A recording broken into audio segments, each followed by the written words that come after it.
ज्याच्या नावामध्ये सत्यता आहे आणि ज्याच्या वागण्यामध्ये शीलता आहे, म्हणून सत्यशील दादासारखा माणूस विघ्नहर सहकारी साखर कारखान्याच्या माध्यमातून या तालुक्याच्या विकासाच्या संदर्भामध्ये वेळोवेळी भूमिका राबवताना दिसतात. मग युवकांचे प्रश्न असतील, आमच्या शेतकऱ्यांचे प्रश्न असतील, कारखान्याच्या संदर्भामध्ये कामगारांच्या प्रश्न असतील, या प्रत्येक प्रश्नाच्या संदर्भामध्ये आपली भूमिका मांडत असताना नेमकी प्रामुख्याने पक्ष हा महत्वाचा घटक नाही, तर इथल्या तरुणांना, इथल्या शेतकऱ्यांना, तुमच्यासारख्या सर्वसामान्य कार्यकर्ता मी तुमच्या जवळ आले, माझ्या प्रश्नाची सोडवणूक करा. आणि त्या दिवशी दादांना कारखान्याच्या संदर्भामध्ये एक महत्वाची मीटिंग होती आणि त्या मीटिंगात जाणं गरजेचंच होतं. पण दादाला सांगितलंय माझाही प्रश्न तितकाच महत्व आहे. दादांनी मीटिंग बाजूला ठेवली, मीटिंग दुसऱ्या दिवशी ठेवली आणि माझ्यासारख्या सर्वसामान्य कार्यकर्त्यासाठी दादा आपली सगळी कामं सोडून आले. मला वाटतं ज्या माणसाने सर्वसामान्य कार्यकर्त्याचा विचार करतो तो नेमकी या जिल्हा परिषद गटाच्या माध्यमातून आमच्या सर्वांचा भाग्य विजेता झाल्याशिवाय राहणार नाही. आणि यामध्ये परिवर्तन करण्यासाठी दादांनी जो उमेदवार दिलाय तो नक्कीच उमेदवार आपल्या सर्वांकरता फायदेशीर असेल. शिक्षकी पेशा सांभाळत असताना एखाद्या पक्षाचा शिक्का घेणं, परंतु या माणसाने माझ्यावरती जे काही उपकार केले त्या उपकाराची परतफेड माझ्या आयुष्यात करू शकणार नाही, परंतु ऋणहित होण्याचा प्रयत्न मी नक्कीच करेन. एक स्त्री म्हणून फक्त 50% आरक्षण म्हणायचं, त्याच्या स्त्रीचं संरक्षणाचं काय करायचं म्हणून स्त्रीला सुद्धा संधी दिली. म्हणजे या गटामध्ये एक महिला, एक पुरुष म्हणजे समान न्याय देण्याचे काम दादांनी केले. मला वाटतं या पुढच्या कालखंडामध्ये हे दोघेही उमेदवार या जिल्हा परिषद गटाच्या माध्यमातून, पंचायत समिती गटाच्या माध्यमातून समान न्याय देण्याचे काम या ठिकाणी करतील. आपल्या या गावामध्ये प्रचार करत असताना आपण पाहतो वेगवेगळ्या पक्षाची मंडळी येतात जातात, काय अडचण नाही.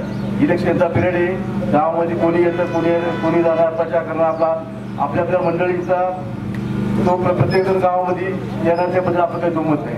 परंतु तुम्हाला सांगू इच्छितो कारखान्याच्या माध्यमातून तहसीलदार असतील, आपल्या गावामध्ये कोणत्या प्रकारची कामं असल्या तहसीलदाराने आपल्याला, आपण तहसीलदाराला शब्द दिला आणि तो कमी पडणार नाही हे कधी होणार नाही. त्यामुळे तहसीलदाराला मी सांगू इच्छितो आपल्या पारोडे गावामध्ये हे काम तुमचंच होईल आणि तुमचंच होईल असे ग्वाही देतो. आणि उमेदवार येत उभे सगळ्या पुढे घ्यायला माझी मागणी होईल, पण तुमचं काम आहे ना पारोडा नक्कीच हाताच्या पाण्या मागं उभं राहील.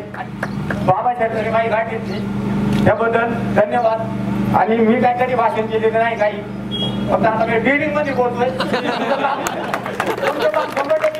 होणार त्याबद्दल सांगताना बाबा बरोबर तुमच्या मागे उभा राहील. या पूर्व काळामध्ये आपण काय करायचं काय नाही करायचं याच्यापेक्षा काळाची गरज आणि सत्यशील दादांचं जे तालुक्यातलं जे उक्त नेतृत्व 35 वर्ष वयाचा तरुण कार्यकर्ता एवढं मोठ्या सहकारी साखर कारखान्याच्या 400 कोटीच्या कारखान्याची धुरा समर्थपणे सांभाळतोय. ती धुरा समर्थपणे सांभाळत असताना तालुक्यात या मतदारसंघात निश्चितपणे मला बदल घडवायचा आहे. चांगलं भरघोस मतदान या गावात या जुन्या उमेदवारांना होईल आणि निश्चितपणानं आम्ही तुमच्या पाठीमागच आहोत आणि तालुक्यातून तुमचं समर्थन, तुमच्या उमेदवारांचं समर्थन हे फार मोठ्या प्रमाणात होणार आहे त्याचा एक आशावाद व्यक्त करतो. शेतबाबांनी जे काही काम केले त्याची या ठिकाणी लोकांना सांगण्याची काही आवश्यकता नाही, कारण त्यांनी ज्या पद्धतीने विघ्नहर सहकारी साखर कारखान्याची स्थापना केल्यानंतर तो महामेरू आपल्या दारी बांधल्यानंतर प्रत्येक गावातील लोकांचे प्रपंच कशा पद्धतीने उभे राहिले हे आपल्या सर्वांना ज्ञात आहे. आणि म्हणूनच त्यांच्या विचारांचा आणि आशीर्वादांचा वारसा घेऊन या ठिकाणी हा विघ्नहर परिवार जमा झालेला आहे. आणि सत्यशील दादांसारखं सक्षम नेतृत्व या ठिकाणी आपल्या बरोबर असताना आपल्याला आपल्या हितचिंतकांना त्याचबरोबर आपल्या जीवाभावांच्या माणसं आपल्या बरोबर असताना आपल्याला काळजी करायचं काही कारण. या निवडणुकीच्या माध्यमातून मी या ठिकाणी जास्त काही बोलणार नाही, कारण विद्यमान चेअरमन विघ्नहर सहकारी साखर कारखाना सत्यशील दादांचे आपल्याला विचार आणि त्यांचं मार्गदर्शन आपल्याला हवं असल्यामुळे मी या ठिकाणी जास्त काही बोलणार नाही. परंतु या ठिकाणी ग्वाही देतो तुमच्या मताला आणि तुमच्या विचाराला या ठिकाणी कधी तडा दिला जाऊ देणार नाही या ठिकाणी नमूद करतो. आणि तुम्हाला या ठिकाणी पुन्हा एकदा 21 तारखेला पंचायतसमोरील 2 मशीन्स असतात. या ठिकाणी बऱ्याच वेळेला सांगताना लोकांपर्यंत ते व्यवस्थित सांगितलं जात नाही. 2 पंचायतसमोरील बटन दाबून या 2 वोटिंग असतं, एक जिल्हा परिषद आणि पंचायत समितीचं सत्य. दोन्ही उमेदवारांना प्रचंड बहुमतांनी या ठिकाणी विजय. खरं तर गेल्या 3-4 वर्षापासून मी विघ्नहर कारखान्याचा चेअरमन म्हणून काम करतोय.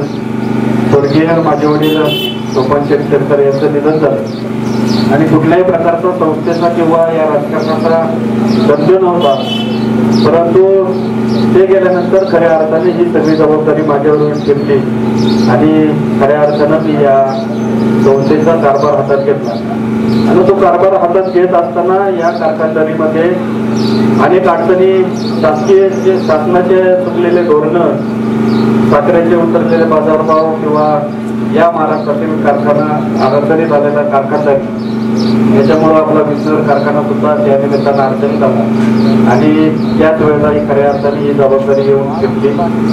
परंतु या जबाबदारीतून मार्ग काढत असताना एका अर्थानं शेतकरी हा केंद्रबिंदू आहे. या कारखान्याच्या संबंधितला घटक असत, मग तो कुठल्याही प्रकारचा असो, मग तो ऊसतोडणी कामगार असेल, कामगार वर्ग असेल किंवा या घटकातील असलेला मग त्या अनुषंगाने असलेला एक 7-8 टायरवाला सुद्धा असेल, वाहतूकदार सुद्धा असेल, या सर्वांना न्याय द्यायचं काम या निमित्तानं करत आणि या कारखाना चालू होत असताना आवर्जून या निमित्तानं मी उल्लेख करत या 3 वर्षामध्ये या महाराष्ट्राच्या कारखान्यामध्ये अग्रणी कुठल्या कारखान्याचं नाव घेतलं जातं ते विघ्नर सहकारी साखर कारखान्याचं नाव घेतलं आणि या कारखान्याची स्थापना जानेवारी शेतकऱ्यांनी आपल्या सभासदांना घेऊन केली.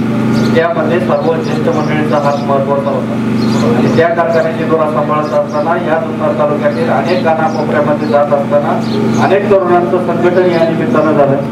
ज्या पक्षाची ध्येय लग्न घेऊन आम्ही तिसरी पिढी या पक्षाच्या निमित्तानं काम करते, त्या पक्षाच्या माध्यमातून हे 2 उमेदवार आपल्या सगळ्यांच्या समोर या निमित्तानं उभे केले.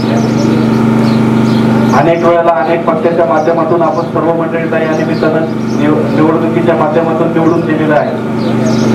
आताच आमच्या मित्रांनी या निमित्तानं सांगितलं कायमस्वरूपी हे गाव सेना असेल किंवा राष्ट्रवादीच्या उमेदवारांना निवडणुकीमध्ये मदत करत राहिलेले. मला आवर्जून या निमित्तानं सांगायचे की ज्या वेळेला आपण निवडणुकीमध्ये त्या उमेदवारांना निवडून दिलंय त्यांनी त्यांच्या पद्धतीने या ठिकाणी विकासाची कामं केली आहेत. पण या निवडणुकीमध्ये आम्ही या जुन्नर तालुक्याचा एक विकासाच्या दृष्टीने जो ध्यास घेऊन चाललेलो आहे, या परिवर्तनाच्या माध्यमातून या जुन्नर तालुक्यात वेगवेगळी प्रकारची लाट निर्माण झालेली आहे. आम्हाला पण एकदा आजमावून बघा, आमचं सुद्धा काम एकदा बघून बघा. माझ्या माहितीप्रमाणे मी ज्या वेळेला ज्या ठिकाणी गेलो त्या ठिकाणी कुठल्याही विकास कामाचे शब्द या निमित्तानं दिलेले नाही. मला जास्त बोलायची सुद्धा सवय नाही. मी शब्द याकरता देत नाही की काम करण्याची माझी जी काय पद्धत आहे, अगोदर काम करून दाखवतो आणि नंतर मग तुमच्या कामाचे काय करतात. खऱ्या अर्थाने या निमित्तानं मी थेट आपल्या सगळ्यांचे आभार मानतो. पण आयुष्यामध्ये काम करत असताना या ठिकाणी का भविष्यामध्ये या पक्षाच्या माध्यमातून जी काय आम्ही सुरुवात केलेली आहे आणि या सुरुवात करत असताना आज जे काय उपकाराचे ओझं तुम्ही आमच्या डोक्यावर ठेवलेलं आहे याची जाण ठेवणारे आम्ही कार्यकर्ते आहे. भविष्यामध्ये या उपकाराची जाण आम्ही फेडल्याशिवाय राहणार नाही.